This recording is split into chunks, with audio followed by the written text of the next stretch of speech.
दोस्तों, भारत में electric two wheelers और फोर व्हीलर्स की मार्केट बहुत ही तेजी से ग्रो कर रही है। बैटरीज की डिमांड भारत में लगातार बढ़ रही है। क्रूड ऑयल के बाद अब लिथियम डिपॉजिट्स जिस भी देश को मिल रहा है, वो देश आज की डेट में बहुत ही सेलिब्रेट कर रहा है। लिथियम से क्योंकि रिचार्जेबल बैटरी बनाई जाती है, इसलिए इसको आज के समय में मोस्ट इंपॉर्टेंट मैटर्स में से एक माना जाता है। ग्रीन एनर्जी की तरफ ट्रांसफॉर्मेशन में लिथियम भी सबसे बड़ा कंपोनेंट है, जिसे रिचार्जेबल बैटरी बनाई जाती है। दोस्तों, आज की डेट में दो कंपोनेंट्स सबसे ज्यादा काम के हैं। ये हैं चिप्स और दूसरी बैटरी। चिप्स इलेक्ट्रॉनिक गैजेट्स के ब्रेन का काम करती हैं, तो हार्ट की तरह इन एनर्जी बेस्ड टूल को चलाने का काम बैटरीज के द्वारा किया जाता है। ऐसे में ये कहना बिल्कुल भी गलत नहीं होगा कि हमारा प्रेजेंट और आने वाला फ्यूचर बैटरीज पर भी डिपेंडेंट होने वाला है। 1800 में एलेसैंड्रो वोल्टा द्वारा इन्वेंट किए गए इस एनर्जी स्टोरेज ऑब्जेक्ट ने लंबा सफर तय किया है। वक्त के साथ इसका साइज, पैटर्न और इसे बनाने वाले एलिमेंट्स और आइटम्स में बड़ा बदलाव आ चुका है। जहां निकेल आयन बेस्ड बैटरीज से शुरू हुआ ये सफर आज जिंक कार्बन से होते हुए सुपर बैटरीज की खोज तक पहुंच चुका है। लेकिन मार्केट में आज जिस बैटरी का सबसे ज्यादा बोलबाला है, वो है lithium ion battery. Lithium ion battery का यूज कंज्यूमर इलेक्ट्रॉनिक्स जैसे कि मोबाइल फोन, टैबलेट्स, लैपटॉप्स इत्यादि से लेकर सोलर और विंड एनर्जी तक को स्टोर करने तक के लिए किया जा रहा है। लेकिन एक्सपर्ट्स के अनुसार लिथियम आयन बैटरी की डिमांड जल्द ही इसकी सप्लाई को थोड़ा प्रभावित करने वाली है, और इसका कारण है लिथियम आयन बैटरी को बनाने में इस्तेमाल होने वाले कंपोनेंट्स की कमी। यूएस ज्योग्राफिकल सर्वे की रिपोर्ट के मुताबिक अर्थ के पास अभी करीब 88 मिलियन टन लिथियम ही है, लेकिन इनका महज चौथाई हिस्सा एक्सेसिबल है, जिसे एक्सट्रैक्ट करके यूज में लिया जा सकता है। वहीं इंटरनेशनल एनर्जी एजेंसी IEA के डेटा पर बेस्ड एस्टिमेशंस के अनुसार साल 2030 तक इलेक्ट्रिफाइड इकोनॉमी के लिए वर्ल्ड को 2,50,000 से 4,50,000 लिथियम प्रोड्यूस करने की जरूरत है, जबकि साल 2021 में पूरी दुनिया ने मिलकर महज 105 टन लिथियम प्रोड्यूस किया था। लिथियम बैटरीज के प्राइस भी लगातार इंक्रीज हो रहे हैं। डेटा के अकॉर्डिंग लिथियम का प्राइस साल 2021 से अब तक 900% तक इंक्रीज हो गया है। रैपिडली इंक्रीजिंग प्राइस के साथ लिथियम आयन बैटरी को बनाने के लिए इस्तेमाल होने वाले दूसरे एलिमेंट की वजह से भी लिथियम आयन बैटरी को लेकर कंसर्न बढ़ती जा रही है, क्योंकि स्टडीज के अकॉर्डिंग लिथियम आयन बैटरी का एनवायरनमेंट पर भी काफी बुरा असर हो रहा है, क्योंकि इन बैटरीज में कोबाल्ट, निकेल और मैग्नीज जैसे टॉक्सिक एलिमेंट्स का यूज किया जाता है, जो वाटर सप्लाई और इकोसिस्टम को कंटेमिनेट करने की क्षमता रखते हैं। यही कारण है कि साइंटिस्ट लिथियम आयन बैटरी के ऑल्टरनेटिव की खोज में लगे हुए हैं। इन्हीं ऑल्टरनेटिव में से एक है सोडियम आयन बैटरी, जहां लिथियम आयन बैटरी को बनाने के लिए इस्तेमाल होने वाले मटेरियल की हाई कॉस्ट, उनका अनइवन ज्योग्राफिकल डिस्ट्रीब्यूशन और इनसे होने वाले एनवायरमेंटल इम्पैक्ट के चलते कमर्शियल यूज के लिए लोगों का ध्यान सोडियम आयन बैटरी पर आया है।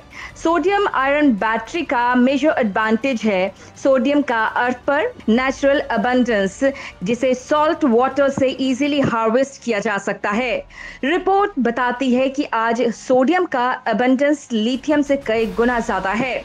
साथ ही फिलहाल मार्केट में अवेलेबल बाकी सारे मेन स्ट्रीम ऑल्टरनेटिव की कंपैरिजन में सोडियम बैटरीज को एनवायरनमेंट फ्रेंडली माना जा रहा है। यही कारण है कि आज दुनिया भर के विभिन्न देश जैसे USA, चाइना और इंडिया ने सोडियम आयन बैटरी डेवलप करने के लिए इन्वेस्टमेंट करना शुरू कर दिया है। तो दोस्तों, सोडियम आयन बैटरी एक रिचार्जेबल बैटरी है, जो चार्ज कैरियर के तौर पर सोडियम आयंस का उपयोग करती है।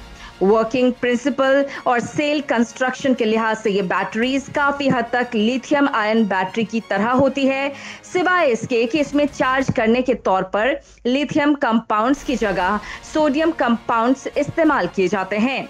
लिथियम आयन बैटरी के जैसे सोडियम आयन बैटरी भी एक एनोड, कैथोड, सेपरेटर, इलेक्ट्रोलाइट और दो करंट कलेक्ट, एक पॉजिटिव और एक नेगेटिव से मिलकर बनी होती है। एनोड और कैथोड सोडियम को स्टोर करने का काम करती हैं, जबकि इलेक्ट्रोलाइट सर्कुलेट ब्लड की तरह काम करता है। इसके माध्यम से एनर्जी फ्लो होती है। दरअसल इलेक्ट्रोलाइट सोडियम सॉल्ट को सॉल्वेंट में डिसॉल्व करके प्रिपेयर किया जाता है। इसके परिणाम स्वरूप चार्ज आयन का फॉर्मेशन होता है। चार्जिंग के दौरान ये सोडियम माइनस इलेक्ट्रोलाइट के थ्रू कैथोड से एनोड तक मूव करते हैं, जबकि इलेक्ट्रॉन्स एक्सटर्नल सर्किट के थ्रू ट्रैवल करते हैं। जबकि डिस्चार्ज के दौरान इसकी रिवर्स प्रोसेस होती है। अगर इन बैटरीज के डेवलपमेंट की बात की जाए तो इन्हें अर्ली 1980 में डेवलप किया गया था, करीब उसी दौरान जब लिथियम आयन बैटरी को डेवलप किया जा रहा था। लेकिन क्योंकि लिथियम आयन बैटरी ज्यादा एनर्जी डेंस होने के कारण कमर्शियली ज्यादा यूजफुल लगी और इस वजह से सोडियम आयन बैटरी की डेवलपमेंट की ओर ज्यादा ध्यान नहीं दिया गया। लेकिन 2010 के बाद जब लिथियम आयन बैटरी बनाने के लिए रिक्वायर्ड कंपोनेंट्स की प्राइस लगातार बढ़ते नजर आए, तब एक बार फिर से टेक्नोलॉजी कंपनीज ने सोडियम आयन बैटरी की डेवलपमेंट की ओर ध्यान देना शुरू किया। आज दुनिया भर में कई बड़ी कंपनी जैसे फाइन ड्रीम्स, काल्ट, Faradion limited, Altris, AB etcetera commercially viable sodium ion batteries को डेवलप करने की दिशा में काम कर रही हैं। दोस्तों, जैसे कि हमने पहले भी मेंशन किया, sodium ion batteries lithium battery से कंप्लीटली डिफरेंट नहीं होती हैं। इनफैक्ट इन दोनों का स्ट्रक्चर और पब्लिकेशन ऑलमोस्ट सेम होते हैं, लेकिन दोनों के बीच परफॉर्मेंस, रॉ मटेरियल्स की अवेलेबिलिटी और एनवायरमेंटल इम्पैक्ट के बेसिस पर बहुत डिफरेंसेस हैं। तो चलिए दोनों बैटरीज के बीच डिफरेंसेस पर डालते हैं नजर। दोस्तों, लिथियम आयन बैटरी की तुलना में सोडियम आयन बैटरी का सबसे बड़ा एडवांटेज यही है कि सोडियम नेचर में लिथियम के मुकाबले काफी एबंडेंस क्वांटिटी में पाए जाते हैं और सोडियम को एक्सट्रैक्ट और प्यूरिफाई करने की ओवरऑल कॉस्ट भी लिथियम के मुकाबले काफी कम है। साथ ही सोडियम लिथियम के कंपैरिजन में भी ज्यादा डिस्ट्रीब्यूटेड है। आज जहां लिथियम केवल लिमिटेड कंट्रीज में पाया जाता है, यूएस जियोलॉजिकल सर्वे डेटा के अकॉर्डिंग आज लिथियम रिजर्व में Bolivia 21 million ton, Argentina 17 million ton और चिली 9 मिलियन टन के साथ दुनिया के टॉप नेशंस हैं। और ये तीनों कंट्रीज मिलकर दुनिया के सबसे बड़े लिथियम ट्रायंगल का निर्माण करते हैं। इन देशों में इतने लार्ज रिजर्व्स होने के बावजूद आज ग्लोबल सप्लाई चेन में लिथियम आयन बैटरी का सबसे बड़ा सप्लायर चाइना है। डेटा के अनुसार चाइना लिथियम बैटरी का लार्जेस्ट ग्लोबल सप्लायर है। Globally 79% lithium ion battery China से ही सप्लाई होती है। साथ ही China 61% global lithium refinery capacity को भी कंट्रोल करता है। इसके अलावा ग्लोबल डेटा के अनुसार चाइना ग्रेफाइट का भी बिगेस्ट प्रोड्यूसर है, क्योंकि लिथियम आयन बैटरी इसके एनोड को मैन्युफैक्चर करने के रॉ मटेरियल के तौर पर यूज होता है। चाइना के बाद अर्जेंटीना दुनिया का सेकेंड बिगेस्ट लिथियम सप्लायर है। ऐसे में इन देशों के पास एमिनेंस पावर होती है, जिससे ये लिथियम आयन बैटरी की सप्लाई और प्राइस को कंट्रोल कर सकते हैं। इन सब के अलावा लिथियम आयन बैटरीज बनाने में यूज की जाने वाली दूसरी कंपोनेंट जैसे निकेल और कोबाल्ट भी स्कार्स रिसोर्सेज हैं और लिमिटेड अवेलेबिलिटी की वजह से इन सब्सटेंसेस के प्राइसेस तेजी से इंक्रीज हो रहे हैं। इसके चलते अब global tech community sodium ion battery की ओर अपना फोकस शिफ्ट कर रही है, क्योंकि लिथियम के मुकाबले सोडियम आयन बैटरी में इस्तेमाल होने वाले सब्सटेंस इसे मच चीपर ऑप्शन बना देते हैं। इन सब के अलावा सोडियम आयन बैटरी एक सॉल्ट वाटर बैटरी है, जो उसे लिथियम आयन बैटरी से चीप तो बनाता ही है, बल्कि साथ ही इस ऑप्शन को ज्यादा सस्टेनेबल और एनवायरमेंटल फ्रेंडली बनाता है। दोस्तों, सोडियम आयन बैटरी एक सॉल्ट वाटर बैटरी है, यानी इसमें सॉलिड सोल्यूशन की मदद से एनर्जी को कैप्चर, स्टोर और डिस्चार्ज किया जाता है। सोडियम आयन बैटरी की ऑपरेटिंग टेम्परेचर रेंज काफी हाई होती है, जिसकी वजह से ये एक्सट्रीम टेम्परेचर पर भी बिना थर्मल रनवे रिस्क के यूज की जा सकती है। वहीं लिथियम आयन बैटरी की ऑपरेटिंग टेम्परेचर रेंज लो होती है, इसलिए यदि इसे हाई टेम्परेचर पर ऑपरेट किया जाए तो उसमें आग लगने के चांसेस होते हैं और यदि बिलो फ्रीजिंग पॉइंट टेम्परेचर पर ऑपरेट किया जाए तो लिथियम बैटरी अपने 50% कैपेसिटी को यूज कर सकती है, जिस वजह से इन्हें कोल्डर क्लाइमेट में ऑपरेट करना मुश्किल होता है। रिपोर्ट्स सजेस्ट करती हैं कि सोडियम आयन बैटरी को -20 डिग्री सेल्सियस टेम्परेचर तक बिना इसकी 1% कैपेसिटी लूज किए बिना ऑपरेट किया जा सकता है।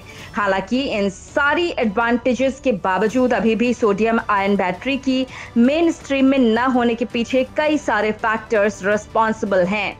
सोडियम लिथियम जितना फ्लैक्सिबल नहीं होता, इस वजह से ये डिफरेंट शेप्स जैसे सिलेंड्रिकल और प्रिज्मेटिक नहीं दे सकते और यही सारे फैक्टर सोडियम को इस बैटरी की सप्लाई चेन में आने से रोकते हैं। इसके अलावा सोडियम की सप्लाई चेन भी कहीं ना कहीं इसे एक मेन स्ट्रीम बैटरी ऑप्शन होने से रोकता है, क्योंकि लिथियम के मुकाबले सोडियम आयन बैटरी की सप्लाई चेन अभी उतनी वेल एस्टैब्लिश नहीं है। साथ ही क्योंकि सोडियम आयन बैटरी अभी डेवलपमेंट के इनिशियल स्टेज में है, इस वजह से लिमिटेड कंपनी ही इसमें इन्वेस्ट कर रही है। इसके चलते इसकी कॉस्ट काफी हाई है। हालांकि सोडियम आयन बैटरी के डेवलपमेंट स्टार्ट हुए अभी महज कुछ साल ही हुए हैं। इसके अकॉर्डिंग अगर देखा जाए तो अपकमिंग टाइम्स में इस फील्ड में फर्दर रिसर्च और डेवलपमेंट की मदद से sodium ion battery lithium ion battery से हर फ्रंट पर बेटर साबित हो सकती है। इसलिए आज रिसर्चर्स इन चैलेंजेस को ओवरकम करने पर काम कर रहे हैं, क्योंकि कुछ एक्सपर्ट्स का मानना है कि sodium ion battery upcoming EV revolution की मेन ड्राइवर साबित हो सकती है। बेंचमार्क मिनरल्स नाम की एक लंदन बेस्ड कंसल्टिंग फर्म की रिपोर्ट के मुताबिक out of 20 planned under construction sodium battery factory में से टोटल 16 चाइना में बेस्ड हैं। लेकिन भारत भी इस मामले में पीछे नहीं है और अपकमिंग फ्यूचर में भारत भी सोडियम आयन बैटरी की मैन्युफैक्चरिंग के लिए एक ग्लोबल हब के रूप में इमर्ज हो सकता है। दोस्तों, अभी हाल ही में करीब 2 महीने पहले रिचार्जन एनर्जी नामक एक Pune based commercial viable sodium battery develop करने की खबर सामने आई। इसके अलावा पिछले साल रिलायंस इंडस्ट्रीज ने सोडियम आयन बैटरी डेवलप करने के लिए फैराडियन नामक एक लंदन बेस्ड स्टार्टअप को अक्वायर किया, जो कि एक leading global sodium ion battery technology company है। रिलायंस ने फैराडियन को $135 मिलियन पे करके परचेज किया और वो फर्दर $35 मिलियन इन्वेस्ट कर रही है, ताकि sodium ion battery best technology को मार्केटेबल बनाया जा सके। इन बैटरीज को ई बाइक और ई स्कूटी जैसे व्हीकल्स में इस्तेमाल किया जा सकेगा। दोस्तों, रिसेंट ईयर्स में भारत क्लाइमेट चेंज को लेकर काफी एक्टिव हो गया है। For example, energy transition union budget 2022 का one of the 4 priority agenda में से एक था। इंडिया ने ये तय किया है कि साल 2030 तक वो अपनी 50% एनर्जी डिमांड रिन्यूएबल सोर्सेज से पूरा करेगा, जहां 2030 तक 30% private vehicles, 70% commercial vehicles, 40% buses और 80% 2 व्हीलर्स और 3 व्हीलर्स इलेक्ट्रिक होंगे। इस गोल को पूरा करने के लिए बड़ी संख्या में बैटरीज की रिक्वायरमेंट होगी। करंटली भारत की बैटरी की नीड लिथियम आयन बैटरीज और लेड एसिड बैटरी से फुलफिल होती है, लेकिन ये सस्टेनेबिलिटी, एनवायरमेंट और कॉस्ट के पर्सपेक्टिव से लॉन्ग रनवे जैसी ह्यूज कंट्री की डिमांड को पूरा नहीं कर पाएगी। ऐसे में सोडियम आयन बैटरी भारत में ई मोबिलिटी और ग्रीन रिवॉल्यूशन को प्रोपेल करने में मेजर रोल प्ले कर सकती है।